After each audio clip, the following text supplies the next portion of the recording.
So we've just come inside just to talk about backup. And backup is one of the best ways to supple the horse, to straighten the horse, to athleticize the horse, to release tension through the back, to check for lameness. But backup has to be done correctly, because if the horse's head and neck is in this position, if you have a look now, the longus dorsi and the back has dropped, but with the head and neck in this position, the back muscles release. So the first prerequisite, or the first thing you need to do to be able to back up your horse correctly, is be able to very confidently get them to lower the head and neck.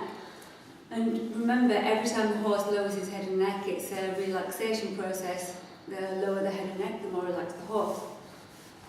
So little Titania here, one of the things we do a lot with her, is she's only a baby, is just spend a little bit of time with a little bit of flexion, and then down, and then using steady pressure and try and get in time with the feet. One diagonal step, relax, and then the next diagonal step, relax. And it's really important that the horse can hold those diagonal steps, good girl, and can move equally in those diagonal steps. Some horses will put their head and neck up in the air and still back up for the owner, but that's a back up under tension. You can see with the head and neck in that position, if she was to go back now, she doesn't want to look, but she's offering it to me. It doesn't look as comfortable. If I make her keep her head and neck there, the neck is under tension and the back is under tension. So if I want to help her to become straight and flexible, especially flexible through her hips, back up is really important for flexing and being able to roll through the hips, lift the longus dorsi and relax through these muscles. Okay, so whatever is happening at the front end happens at the back. So if I was to allow her to keep her nose tipped to one side like that, she's not going to back up straight. So the most important thing is to line her nose up with the sternum. Try to keep the head down low. Now I'm not going to pull her head down, because if I was to pull her head down, then she's going to give resistance.